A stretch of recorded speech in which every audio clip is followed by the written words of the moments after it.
Dr. Elena Vasquez squinted at her computer screen, the soft glow illuminating her face in the darkened lab. It was well past midnight, but sleep was the furthest thing from her mind. For the past 6 months, she and her team at the SETI Institute had been poring over data from the new array of radio telescopes pointed at Proxima Centauri, our closest stellar neighbor. "Come on," she muttered, fingers flying over the keyboard as she refined the algorithm one more time. "Show me something." As if in response to her plea, a pattern emerged from the noise. Eleanor's heart raced as she zoomed in on the signal. It was faint, barely distinguishable from the cosmic background radiation, but it was there, and it was undeniably artificial. With trembling hands, she reached for her phone. Dr. James Chen, astrophysicist and Elena's longtime colleague, arrived at the lab in record time, his hair disheveled and eyes wide with excitement. "This better be good, Elena," he said, trying and failing to sound grumpy. "I was having the most delightful dream about quantum entanglement." Elena rolled her eyes. "Spare me the sordid details of your subconscious, James. Look at this." As James leaned in to examine the data, Elena explained her findings. "It's a repeating pattern hidden in the microwave spectrum. I almost missed it, but the new deep learning model caught it." James whistled low. "Holy shit, this is... Elena, do you realize what this means?" She nodded, a mixture of elation and terror washing over her. "We're not alone." The next few weeks were a whirlwind of activity. Elena and James's discovery was vetted by their peers, confirmed by other observatories, and finally, reluctantly acknowledged by various space agencies around the world. The signal from Proxima Centauri was real, and it bore all the hallmarks of artificial origin. As the world grappled with the implications of first contact, Eleanor found herself thrust into the spotlight. Press conferences, interviews, government briefings. It was a far cry from her usual, quiet life in the lab. One crisp autumn morning, she stood before a gathering of the world's top scientists and government officials at a hastily convened summit in Geneva. "Ladies and gentlemen," she began, her voice steady despite her nerves, "we stand at a pivotal moment in human history. The signal we've detected from Proxima Centauri is clear evidence of an advanced civilization. But it's more than that. It's an invitation." A murmur ran through the crowd. Elena took a deep breath and continued. "Embedded within the signal is a message. We're still working on decoding much of it, but one thing is clear. They want to talk, and they've given us instructions on how to reply." The room erupted in a cacophony of voices. Questions flew from all directions, but one cut through the noise, asked by a stern-looking woman Eleanor recognized as the US Secretary of Defense. "Dr. Vasquez, are you suggesting we simply call them back? Have you considered the security implications?" Elena met the woman's gaze steadily. "With all due respect, Madam Secretary, we're talking about a civilization capable of communicating across 4.2 light-years of space. If they meant us harm, I doubt there's much we could do to stop them. This is a chance for dialogue, for learning. We can't let fear hold us back." As the debate raged on, Elena couldn't shake a feeling of unease. The message from Proxima Centauri was a dream come true, the culmination of her life's work. So why did she feel a sense of foreboding? It took nearly a year of political wrangling, scientific debate, and public discourse before a consensus was reached. Humanity would respond to the signal from Proxima Centauri. The message, crafted by an international team of linguists, mathematicians, and scientists, was a testament to human achievement and curiosity. It contained information about Earth, our solar system, and humanity itself, along with a series of mathematical and scientific concepts to demonstrate our level of understanding. On a cold January night, Elena stood with James and a crowd of their colleagues at the massive radio telescope array in Arecibo, Puerto Rico. As the appointed time approached, a hush fell over the gathering. "Transmission commencing in 3, 2, 1.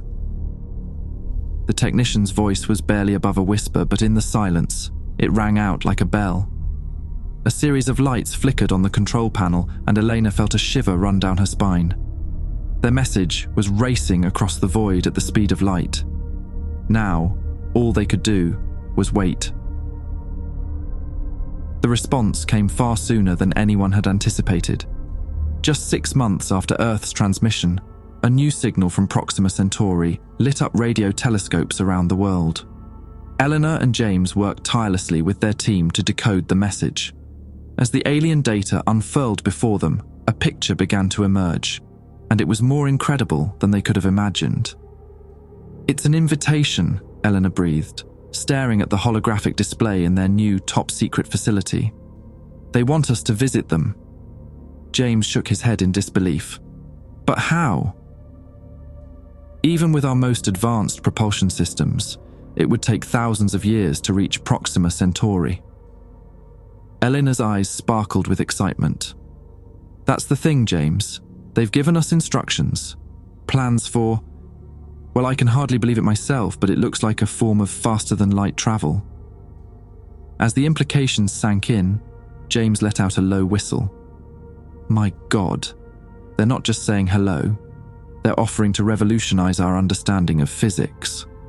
Eleanor nodded, but her expression was troubled. "It's incredible, yes, but doesn't it seem, I don't know, too good to be true? Why would an advanced alien civilization just hand over this kind of technology to a species they've only just met?" James shrugged. "Maybe they're just really friendly. Galactic Good Samaritans." "Maybe," Eleanor said, unconvinced, "but something doesn't feel right. We need to be careful." Little did they know, Elena's instincts were about to be proven horrifyingly correct. Despite Elena's reservations, the allure of faster-than-light travel and first contact with an alien civilization was too great to resist. Governments and private corporations around the world poured resources into constructing humanity's first interstellar vessel, using the plans provided by the Proxima Centauri aliens. 2 years after receiving the invitation, the ISV Hawking stood ready in Earth orbit, a gleaming testament to human ingenuity and alien guidance. Elena and James, along with a carefully selected crew of scientists, diplomats, and military personnel, prepared for a journey that would make them the first humans to travel beyond our solar system. As Elena strapped herself into her acceleration couch, she tried to quell the anxiety churning in her stomach. James, seated next to her, seemed to sense her unease. "Having second thoughts?" he asked softly. Eleanor managed a weak smile. "Just the usual pre-launch jitters. You know, fear of the unknown, terror of being atomized by experimental alien technology. The usual." James chuckled. "Well, when you put it like that, how could anyone be nervous?" Their banter was interrupted by the captain's voice over the intercom. "All hands, prepare for FTL initiation. May God and whatever aliens are out there watch over us." Elena closed her eyes as a low hum built throughout the ship. There was a sensation of stretching, as if every atom in her body was being pulled in 1,000 directions at once. A flash of light pierced her eyelids, and then silence. Eleanor opened her eyes to find James staring at her, his face pale. Are we... A cheer erupted from the bridge, cutting off his question. The captain's voice, filled with awe, came over the speakers. "Ladies and gentlemen, we've done it.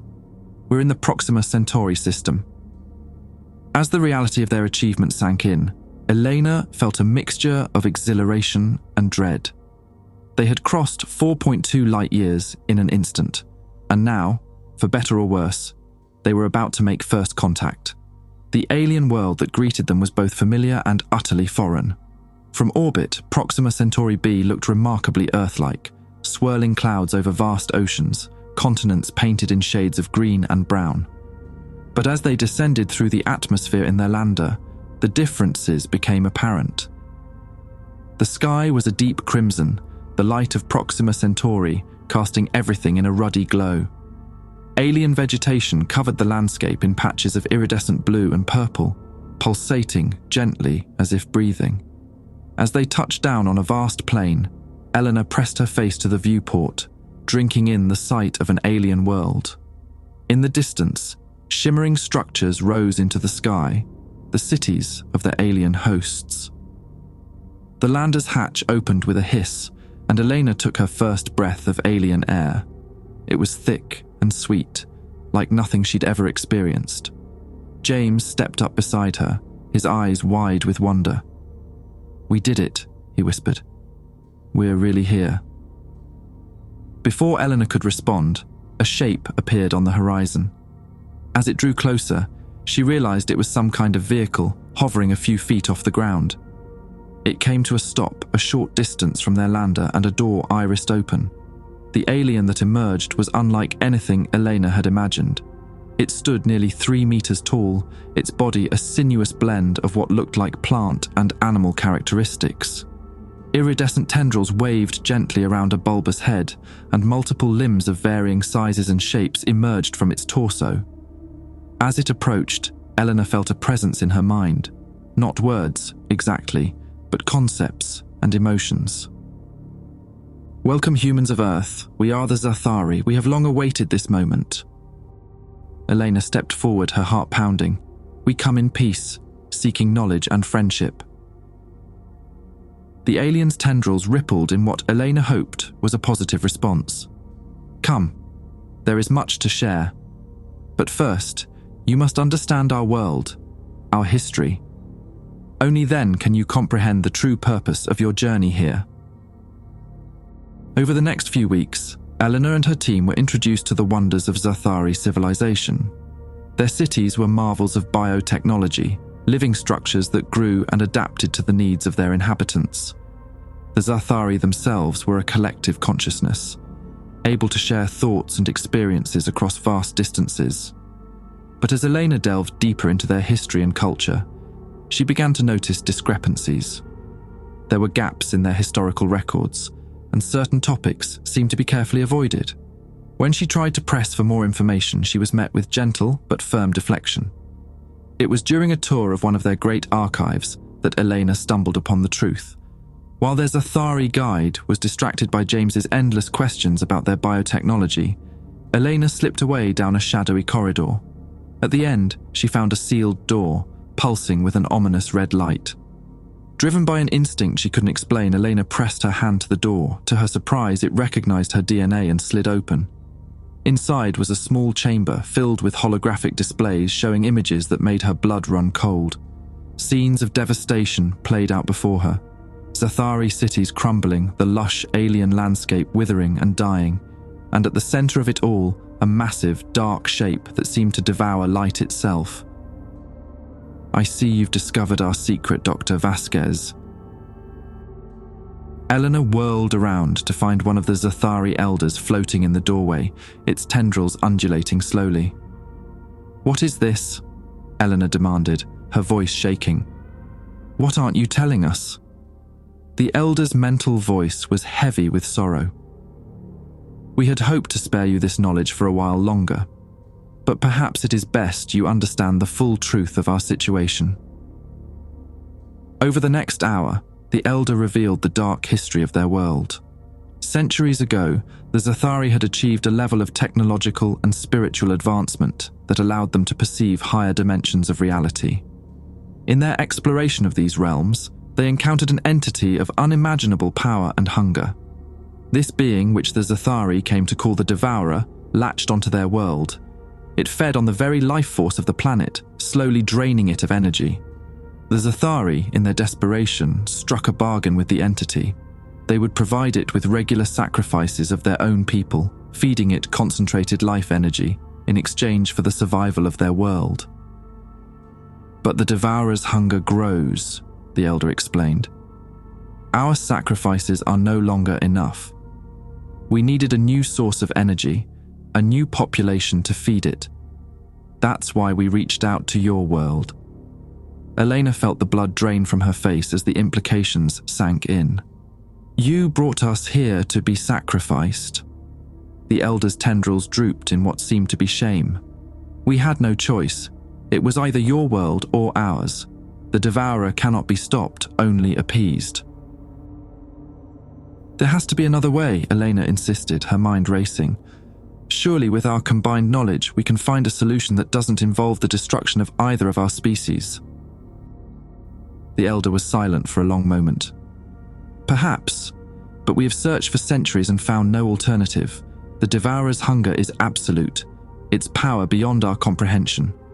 As Elena struggled to process this horrifying revelation, alarms began to sound throughout the archive. The elder's tendrils vibrated with agitation. It's happening. The devourer stirs. We must prepare the sacrifice. Elena's heart raced. She had to warn her team, had to find a way to stop this. But as she turned to run, she felt a wave of psychic energy wash over her. Her limbs grew heavy, and darkness crept into the edges of her vision. The last thing she saw before losing consciousness was the elder looming over her, its mental voice filled with regret. "I'm sorry, Dr. Vasquez, but the survival of our world depends on this."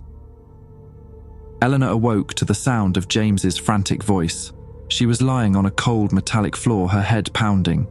"Eleanor, thank God you're awake. We need to get out of here now."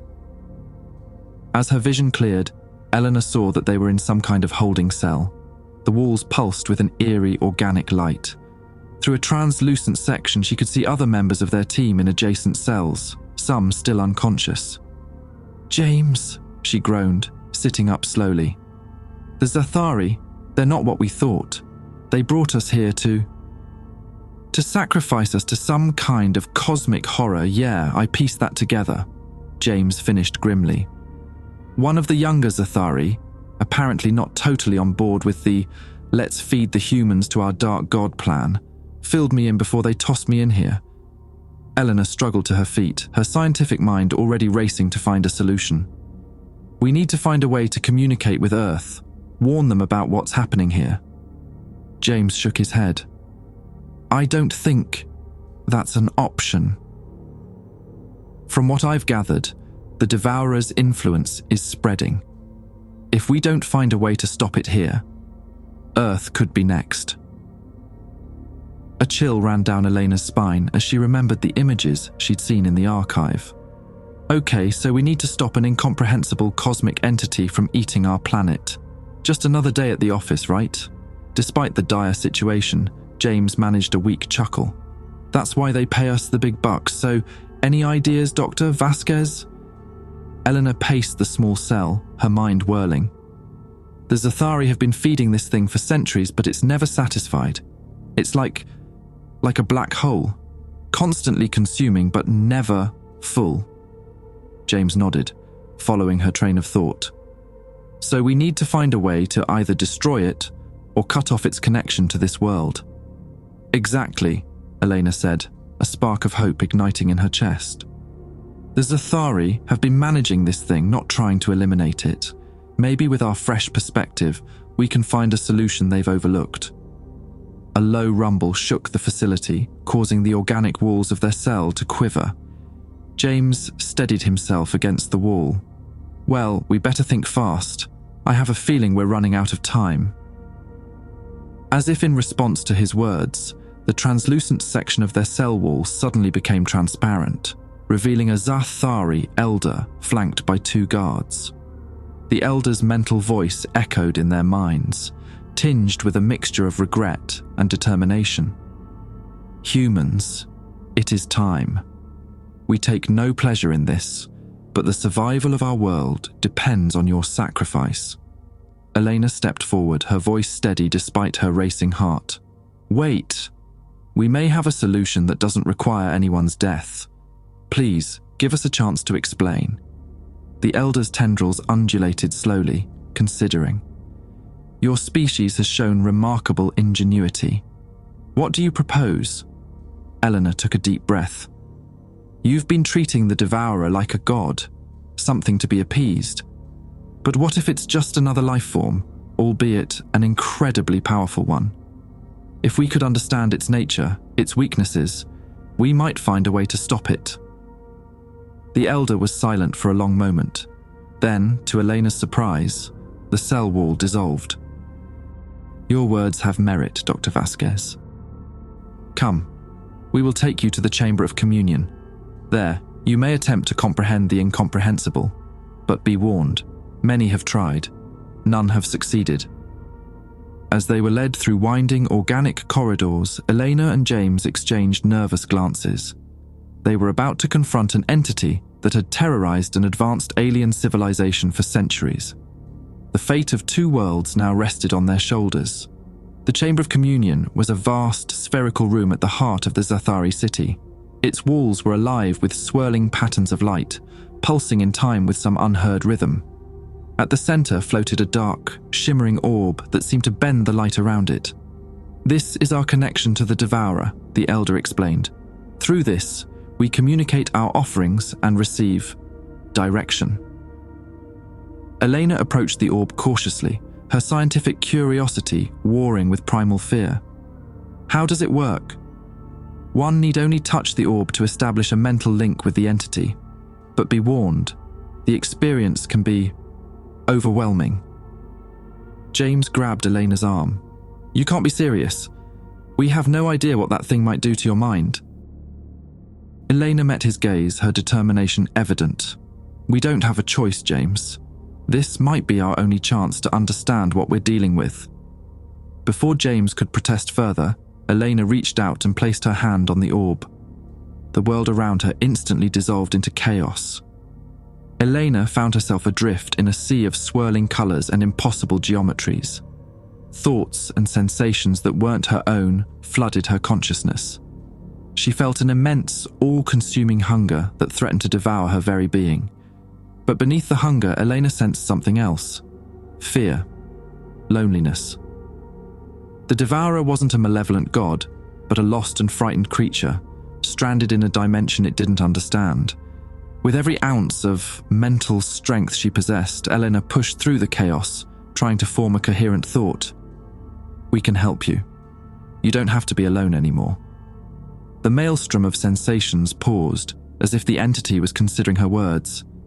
Then, slowly, a response formed in Elena's mind. It wasn't in any language she understood, but somehow she grasped its meaning. Home, lost, help. The connection abruptly severed, and Elena found herself back in the Chamber of Communion, gasping for air. James caught her as she stumbled backward. "Elena, are you all right? What happened?" She looked up at the concerned faces of James and the Zathari elder, a wild hope blooming in her chest. "I think I know how to stop this. The devourer, it's not trying to destroy us. It's lost, trapped in our dimension. It's consuming energy because it's trying to find a way home." The elder's tendrils waved in agitation. "How can this be? We have communed with the entity for centuries, yet we never perceived this." Elena shook her head, still trying to process everything she'd experienced. "You were too afraid of it, too focused on appeasement. You never tried to truly understand its nature." James squeezed her shoulder supportively. "Okay, so if this thing is just trying to get home, how do we help it? We can barely manage interstellar travel, let alone interdimensional." Elena's mind raced, piecing together fragments of knowledge from her communion with the entity. The devourer exists partially in our dimension and partially in its home dimension. That's why it needs so much energy. It's trying to fully materialize in one place or the other. She turned to the Zathari elder. "Your people have been feeding it energy in small doses, just enough to keep it from fully manifesting here. But what if we did the opposite? What if we gave it a massive surge of energy, enough to push it fully back into its own dimension?" The elder's mental voice was thoughtful. "An intriguing theory. But where would we obtain such a vast amount of energy?" James snapped his fingers, his eyes lighting up. "The FTL drive. The one the Zathari gave us the plans for. It generates an enormous amount of energy to create the wormhole effect. If we could modify it, channel all that energy into the devourer instead of space-time." Elena nodded excitedly. Yes! We'd essentially be creating a dimensional catapult, launching the entity back to where it came from. The elder's tendrils rippled with what Elena hoped was approval. Your plan is audacious and not without risk, but after centuries of mere survival, the chance to be truly free of the devourer's influence. We will help you in any way we can. Over the next several days, Elena, James, and a team of human and Zathari scientists worked tirelessly to modify the FTL drive. The device they created was a marvel of hybrid technology, combining the best of human ingenuity and Zathari biotechnology. As they made their final preparations, Eleanor couldn't help but feel a sense of awe at how far they'd come. Humans and aliens, working side by side to save both their worlds from a cosmic threat. It was like something out of the science fiction stories she'd loved as a child. The modified drive was positioned in the chamber of communion, connected to the dark orb that served as their link to the devourer. As the device powered up, the air crackled with energy. The orb began to pulse, growing larger and darker with each passing second. Elena stood at the control panel, her hand hovering over the activation switch. James stood beside her, his face a mixture of fear and determination. "You know," he said, managing a weak smile, "when I signed up for this mission, I thought the scariest thing we'd face would be alien bacteria." Elena chuckled despite the tension. "Well, look on the bright side. If this works, we'll be the first humans to have helped an interdimensional being find its way home. And if it doesn't work?" She met his gaze steadily. "Then we'll be the last humans. Period." With a deep breath, Eleanor flipped the switch. The chamber filled with blinding light as energy surged into the orb. The very fabric of reality seemed to warp and bend around them. For a terrifying moment, nothing happened. Then, with a sound like the universe itself tearing apart, the orb exploded into a swirling vortex of dark energy. Eleanor felt a pull, as if every atom in her body was being drawn toward the anomaly. Just when she thought they'd made a terrible mistake, the pull suddenly reversed. The vortex began to shrink, collapsing in on itself. With a final thunderous boom, it vanished, leaving behind nothing but a faint shimmer in the air. Silence fell over the chamber. Eleanor hardly dared to breathe. Had it worked? The Zathari elder's mental voice, filled with awe and joy, answered her unspoken question. "It is done. The devourer is gone. We are free." As the reality of their success sank in, cheers erupted from both humans and Zathari. Elena felt tears of relief streaming down her face as James pulled her into a tight embrace. They had done it. They had saved two worlds and helped a lost cosmic entity find its way home. As Elena looked around at the celebrating humans and aliens, she knew that this was just the beginning. Together, their species had faced an unimaginable threat and emerged victorious. The possibilities for what they could achieve in the future were endless. But for now, as the twin suns of Proxima Centauri bathed the alien world in their warm red glow, Elena was content to savor this moment of triumph and hope. The dark star that had loomed over the Zathari for so long had finally been banished, and a new era of cooperation and discovery was dawning. Whatever challenges the universe had in store for them next, Elena knew that together they would face them head-on. As she gazed out at the alien landscape, now free from the shadow of the devourer, Elena couldn't help but smile. The stars had never seemed brighter, the future never more full of promise. Their journey, she realized, was only just beginning.